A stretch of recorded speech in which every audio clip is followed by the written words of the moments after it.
हरे राम राम राम हरे हरे, हरे कृष्ण कृष्ण कृष्ण हरे हरे, हरे राम राम राम हरे हरे, हरे कृष्ण कृष्ण कृष्ण हरे हरे.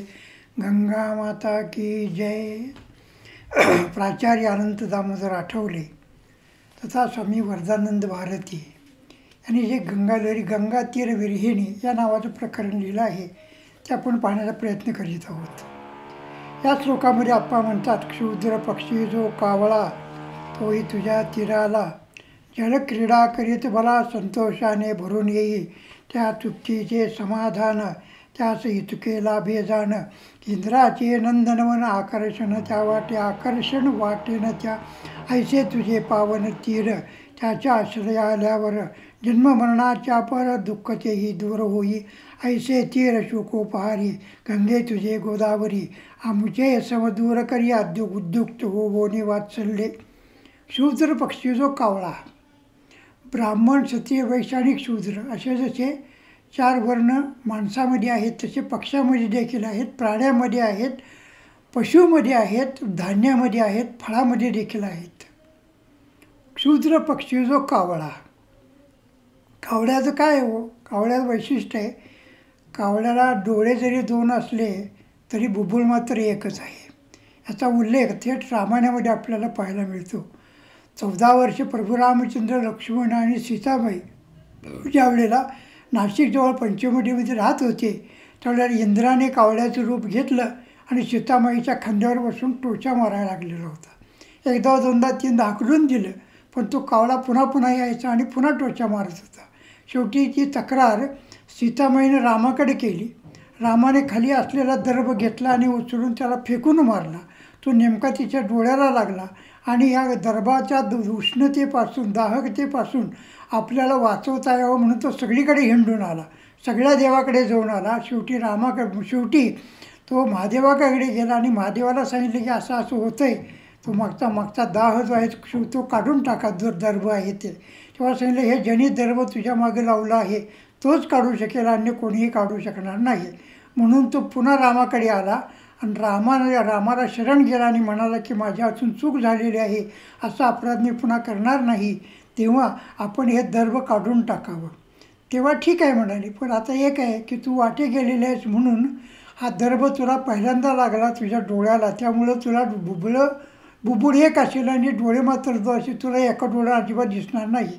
तेव्हा असा हा क्षुद्र असणारा पक्षी म्हणजे कावळा. कावळ्याचं वैशिष्ट्य काय माहिती आहे का, कावळ्याला दिसत नाही या गोष्टीचा फायदा नेमका कोकिळाने घेतलेला आहे. कारण कोकिळा ही काळीच असते आणि कावळाही काळाच असतो. पण कावळा आणि कोकिळा या दोघांना भेद कसा काय ओळखावा, यासाठी संस्कृतमध्ये एक सुभाषित आहे.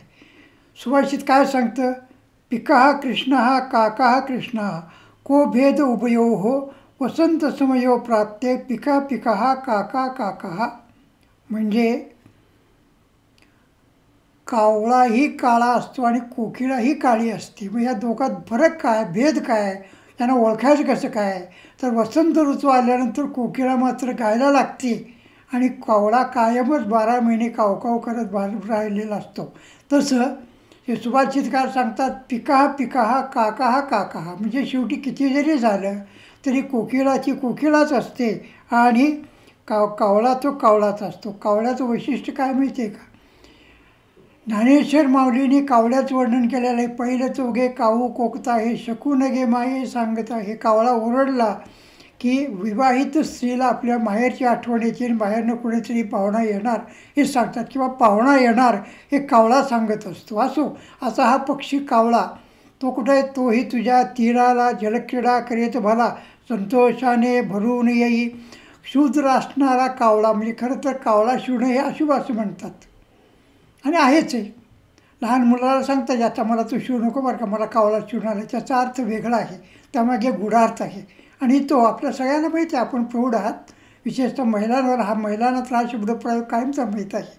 पण असा हा शूद्र असणारा कावळासुद्धा तुझ्या पाळण्याचं महत्त्व ओळखून आणि तुझ्या काठावर असणारे जे काही पिंडदानाचा भात टाकला जातो तो खाण्यासाठी म्हणून आनंदाने येतो, आनंदानं पाणी पितो, पुन्हा भूक लागली पिंडभक्षण करतो, पुन्हा तहान लागली तुझ्या पात्रातलं पाणी भक्षण करतो. त्यालासुद्धा तुझं तीर सोडून जायला, तुझा किनार सोडून जायला, तुझी काठ सोडून जायला कावळ्याला देखील अजिबात आवडत नाही.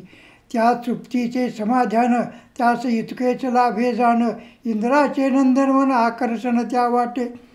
त्याचं समाधान काय आहे कावळ्याला तुझ्या काठावर राहण्याचं? तर 12ही महिने आणि 6ही ऋतू, 24 तास, 7ही दिवस तुझ्या काठावर कावळ्याला खायला काही ना काहीतरी कायम मिळत असतं. कारण का तर नदीच्या काठावर कायम पिंडदानाचं काम चालू असतं आणि त्या पिंडाला कावळ्याने शिवल्याशिवाय त्याला मुक्ती अजिबात नसते. हे रामाने दिलेलं त्याला वरदान आहे. तेव्हा असे हे कावळे तुझ्या काठावर कायम आनंदाने राहत असतात. तुझ्या काठावर असणाऱ्या कावळ्याला आकाशमार्गे चाललेल्या एकदा इंद्रानं पाहिलं आणि ते म्हणाले, अरे तुम्ही इथे काय घाण खात आहात, काय ते पिंड काय, मेलेल्या माणसाच्या अंगावर बसता काय, तुम्ही प्रेताचं मांस खाता काय, त्याच्याऐवजी तुम्ही आमच्या बागेमध्ये चला, तिथं तुम्हाला 12ही महिने शुद्ध, शांत, शीतल असं पाणी प्यायला मिळेल, सगळ्या प्रकारची फळं तुम्हाला खायला मिळतील.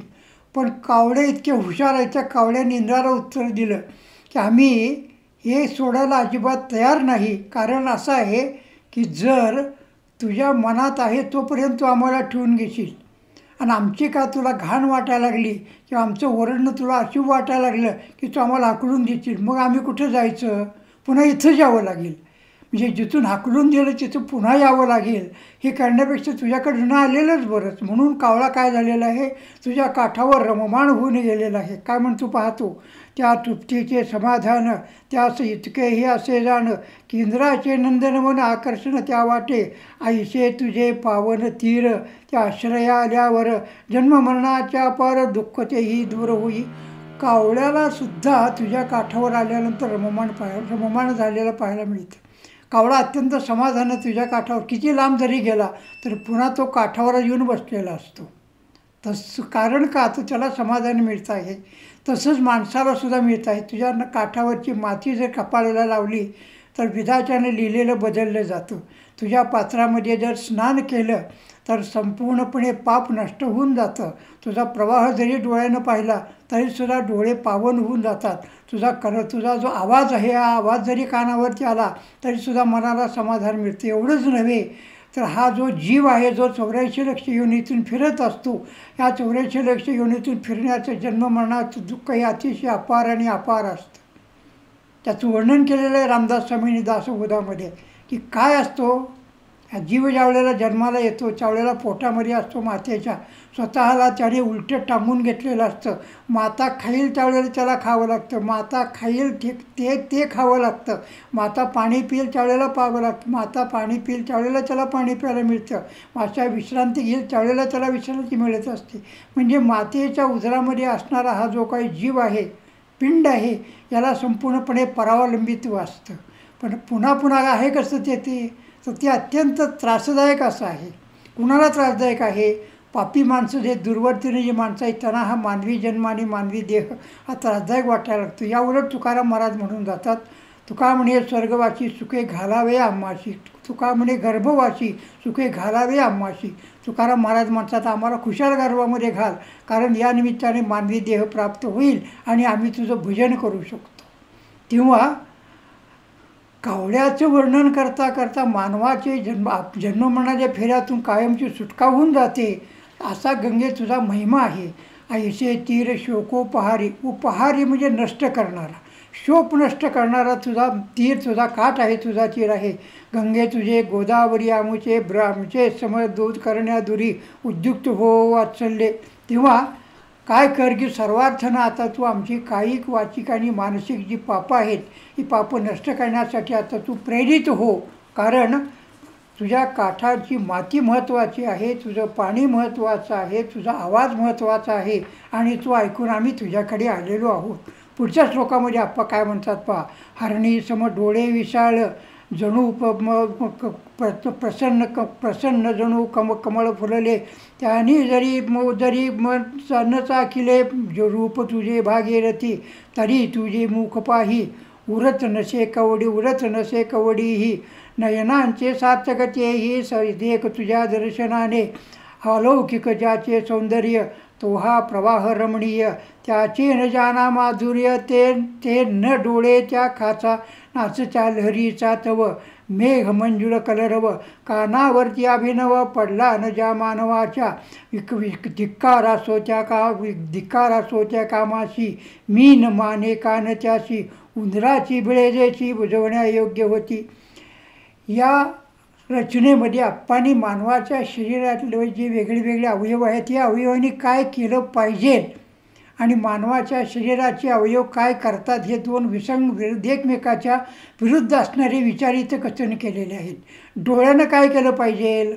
हरणी सम डोळे विशार, प्रसन्न जणू कमळ फुलले, जरी त्या नेन चाखिले, रूप तुझे भागीरथी.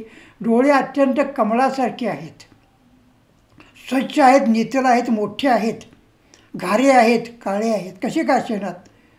पण या डोळ्यांनी जर गंगेत तुझा प्रवाह नाही पाहिला तर काय आहे व? तरी त्याचे मूल पाही, उरत नसे कवडीही, नयनाचे सार्थक होई एक तुझ्या नय दर्शनाने. त्या डोळ्याला महत्त्व केव्हा प्राप्त होतं? तुझं दर्शन जर घेतलं तर डोळ्यानं महत्त्व प्राप्त होतं. अन्यथा काय आहे, ते नयनाचं जे सौंदर्य आहे, डोळ्याचं जे सौंदर्य आहे, नेत्राचे जे सौंदर्य आहे, त्या सौंदर्याला काडी इतकी देखील किंमत अजिबात राहत नाही, कवडी इतकी देखील किंमत राहत नाही. म्हणून तुकाराम महाराज आपल्या रचनेमध्ये म्हणून जातात, सदा माझे डोळा जडो तुझी मूर्ती, रुक्माईच्या पती सोयरिया.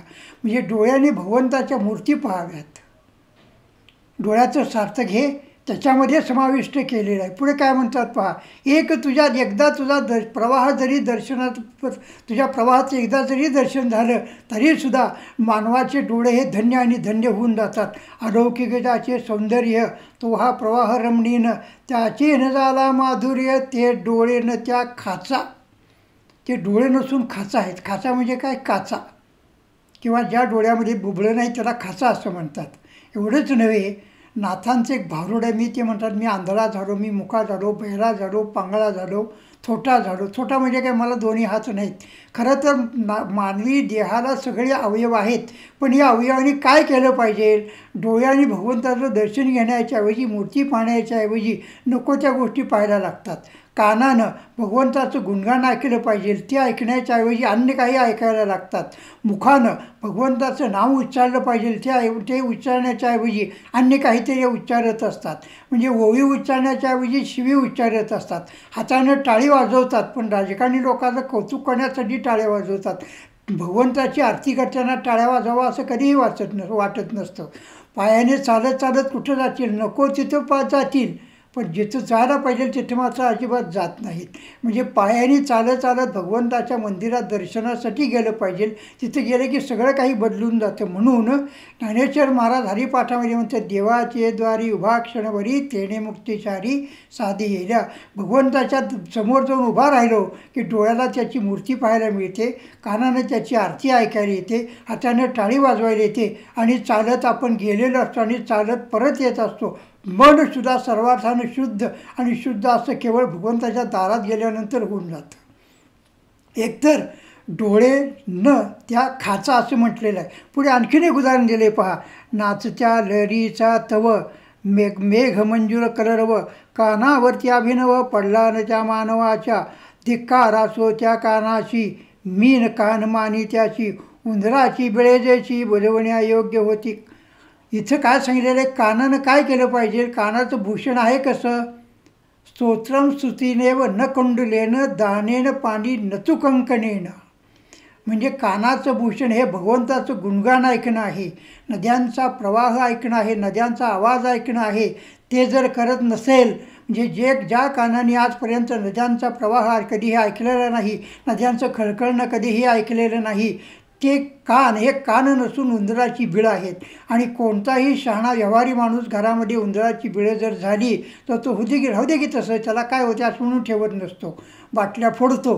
बाटली फोडतो, त्या बिळामध्ये त्या काचा घालतो आणि दगड माती सिमेंट घालून सिमेंट दगड विटाचे तुकडे घालून ते बीळ पूर्णपणे बुजवून टाकलेलं असतं. तसं ज्या मानवाच्या डोळ्यांनी तुझा प्रवाह पाहिला नाही त्यांचे डोळे नसून खाचा आहेत, आणि ज्या कानाने तुझे गुणगान ऐकलेलं नाही, तुझा प्रवाह ऐकलेला नाही, तो ते कान हे कान नसून उंदराची बिळं आहेत आणि ती बुजवण्याला योग्य आणि योग्य अशा प्रकारची आहेत.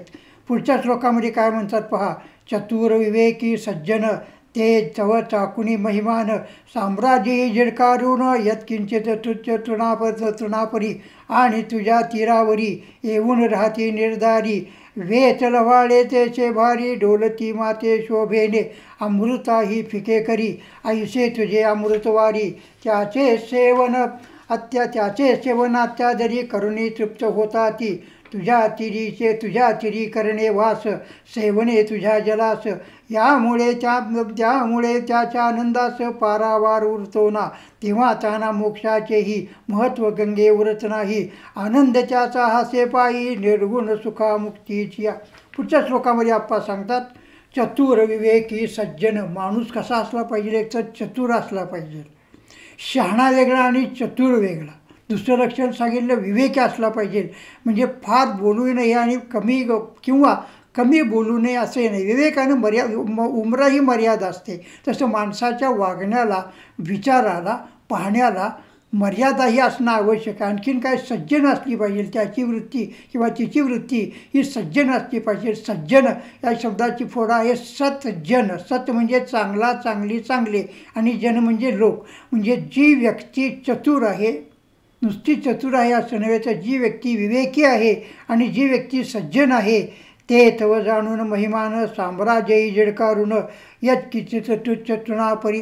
म्हणजे मोठमोठाले राजे देखील जे चतुर आहेत विवेकी आहेत आणि सज्जन आहेत ते काय करतात राज्यावर देखील राज्याला तृण म्हणजे वाळलेल्या गवताची किंमत देतात आणि त्या राज्याकडे पाठ फिरवतात आणि तुझ्या काठावर येऊन राहतात आणि तुझ्या तीरावर येऊन राहते निर्धारी तव लवाळे जे देश भारी तव लवारी होत भारी लोलती तव तोरती तव जलाने.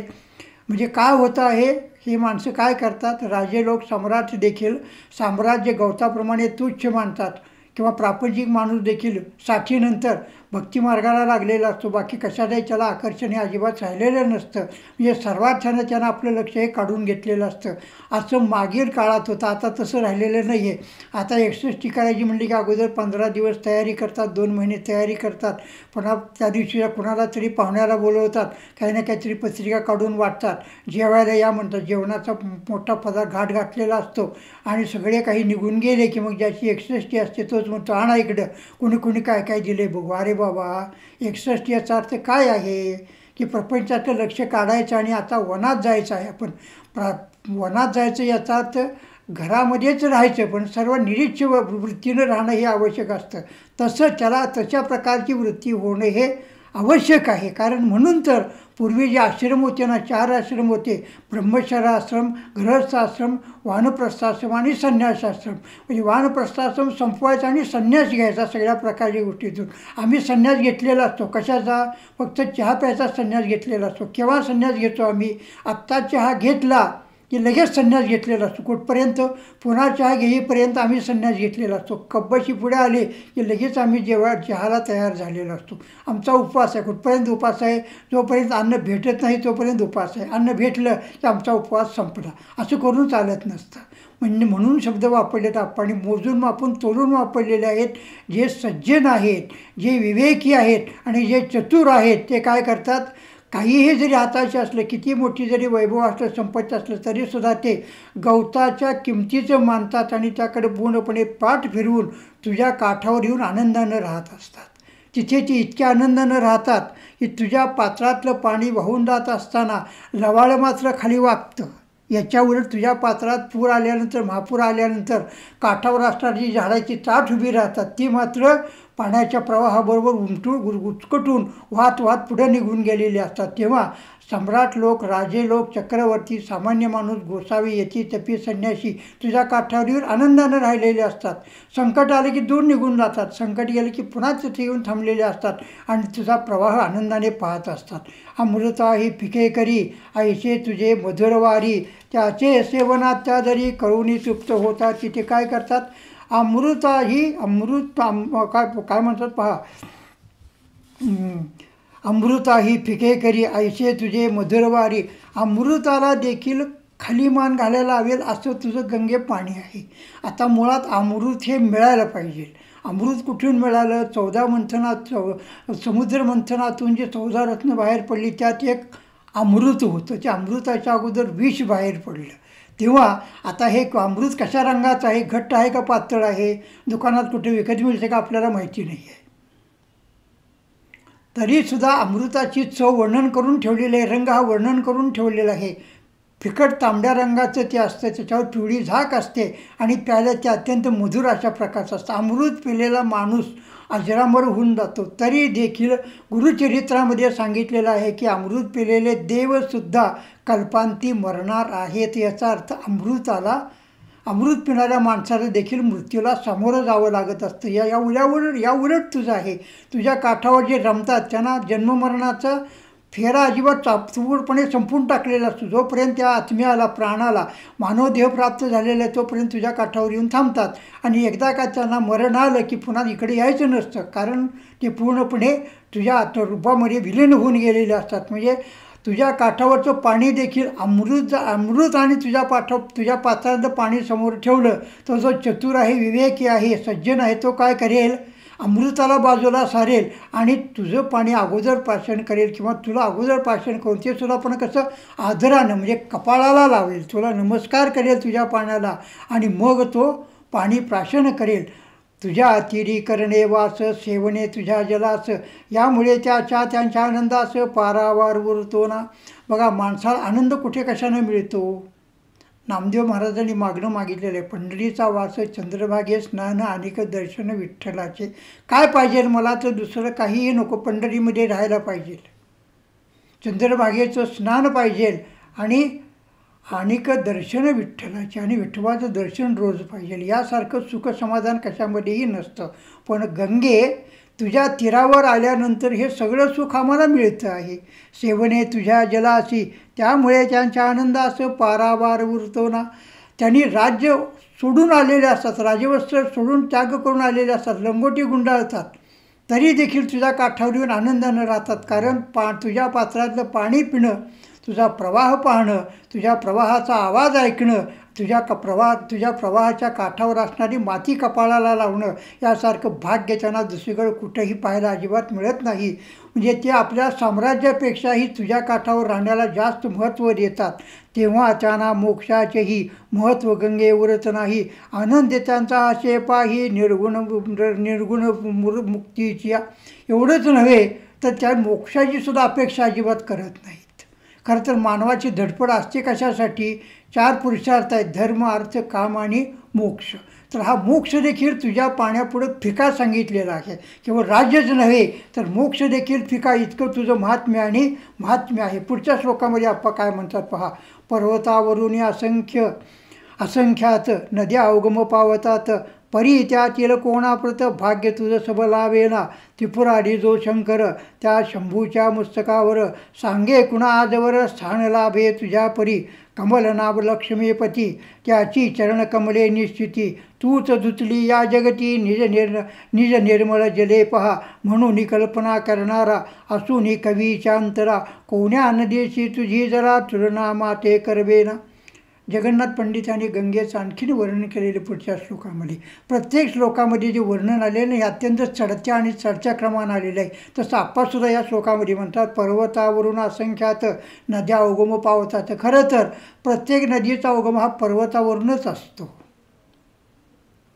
हे एक त्रिकालाबाधित सत्य आहे. कठोपनिषदामध्ये एक गोष्ट आहे. तत्कालीन असणाऱ्या ऋषीने आपल्या आश्रमातील शिष्यांना सांगितलं की तुमचं माझ्यापाशी जे होतं ते सगळं मी तुम्हाला देऊन टाकलेलं आहे. आता तुम्ही जा, 6 महिने पृथ्वी पर्यटन करून या. जे काही पाहाल ते लक्षात ठेवा आणि आल्यानंतर मला विचारा, मी तुम्हाला प्रश्नाचं उत्तर देईन. तेव्हा आल्यानंतर एकाने विचारलं की जास्ती करून कमीकडे वाहत असताना सुद्धा आम्हाला एक गोष्ट पाहायला मिळते की डोंगरावर असणारं पाणी कमी आहे आणि त्यामानानं समुद्राकडे जास्त आहे, तिकडे ते कसं काय वाहत चाललेलं असतं. तेव्हा सांगितलेलं आहे की बाबा, नदी जोपर्यंत समुद्राला मिळत नाही तोपर्यंत तिला पूर्णता अजिबात नसते आणि समुद्राला समुद्र कोणी म्हणत नसतं. तसं या श्लोकामध्ये सांगतात, जगातल्या प्रत्येक देशामध्ये ज्या नद्या उगम पावतात त्या पर्वतावरूनच उगम पावत आहेत. पण इतके जरी पर्वत असले आणि इतक्या जरी नद्या असल्या तरी गंगे तुझ्या इतकं महात्म्य, तुझ्या इतका महिमा कोणत्याही नदीला प्राप्त झालेला नाही. त्याला कारण असं आहे की पर्वतावरून वाहत असताना महत्त्व नाही आहे असं नाही, तर तुला भगवान श्री शंकराने आपल्या मस्तकावरती धारण केलेलं आहे. मस्तकावर कुणी कुणाला उगीच कुणाला घेऊन नाचत नसतात कधी. तेव्हा तुझी योग्यता भगवान श्री शंकर जो निर्लोभी आहे त्याला देखील मोह निर्माण झाला, म्हणून त्यांनी तुला आपल्या मस्तकावरती धारण केलं. म्हणजे जसं पर्वतावरून उगम पावणाऱ्या नद्यांना महत्त्व असायला पाहिजे आहेच, पण गंगेला जास्त महत्त्व आहे. कारण आपण आजपर्यंत पाहत होतो, इथून पुढच्याही श्लोकामध्ये पाहणार आहोत. तसं शंकराने तुला मस्तकावरती धारण केलेलं असल्यामुळं हा काय होतं पहा. सांगे तुझा आजवर स्थान लाभे तुझ्या परी. कोणत्या नदीला आजपर्यंत तुझ्यासारखं स्थान मिळालेलं पाहिजे. कोणती वस्तू भगवान श्री शंकराने आपल्या डोक्यावर धारण केलेली आहे. केवळ गंगा आणि गंगाच आहे. म्हणजे डोक्यावर गंगा आणि चंद्र त्या देवाचे नाव सांग, असे एक लहान मुलांच्या बाबतीत गाणं सांगितलं जात असतं. असू द्या. चला. कमलनाभ लक्ष्मीपती त्याची चरणकमले निश्चिती, तूच धुतली या जगती निज निर्मले जले पहा. म्हणून कल्पना रचणारा असून कवीच्या अंतरा, कोण्या नदीची तुझी जरा तुलना करू शकेना. म्हणजे पहा बरं, तुझं हे काम काय आहे. शंकराने तुला आपल्या डोक्यावर धारण केलेलं आहे. दुसरं वैशिष्ट्य असं की भगवान श्री विष्णूचे पाय तू धुवून निघते आहेस, धुवून काढते आहेस. त्यामुळं होतं काय आहे की भगवान शंकर जसा मस्तकावर तुला घेतो तुझी योग्यता जाणून, त्याचप्रमाणे भगवान श्री विष्णूचे पाय धुण्याचं काम तू करते आहेस. कोणत्याही मूर्तीची पूजा करताना अगोदर त्याच्या पायावर पाणी घातले जात असतं.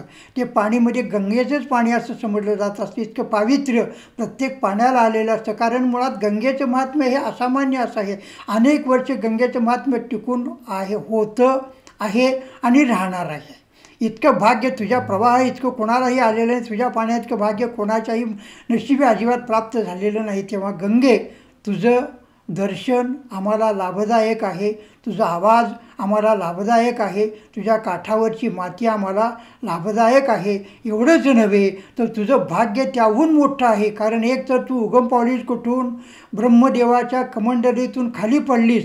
ती भगवान श्री विष्णूच्या उजव्या पायाच्या उजव्या अंगठ्याच्या मांसल भाग आणि नख या दोन्हीच्या मध्ये स्थिरावलीस. तिथून ती खाली आलीस. ती भगवान श्री शंकराने आपल्या मस्तकावरती धारण केलं आणि तिथून वाहत तू अंतराळामध्ये निघून गेलेली आहेस. तेव्हा गंगे तुझा महिमा अपरंपार असा आहे. म्हणूनच आमचे कायिक, वाचिक आणि मानसिक असणारे जे 10 पापं आहेत ती तू नष्ट करून टाकावीस अशी तुझ्या चरणी प्रार्थना आहे. म्हणून तुला दशहारिणी असं म्हटलेलं आहे. 10 प्रकारची पापं पूर्णपणे नष्ट करून टाकतात. ते काम गंगे तू करतेस. अशा गंगेला मी पुन्हा नमस्कार करतो आहे. विठ्ठल विठ्ठल विठ्ठल विठ्ठल विठ्ठल विठ्ठल विठ्ठल विठ्ठल विठ्ठल विठ्ठल विठ्ठल.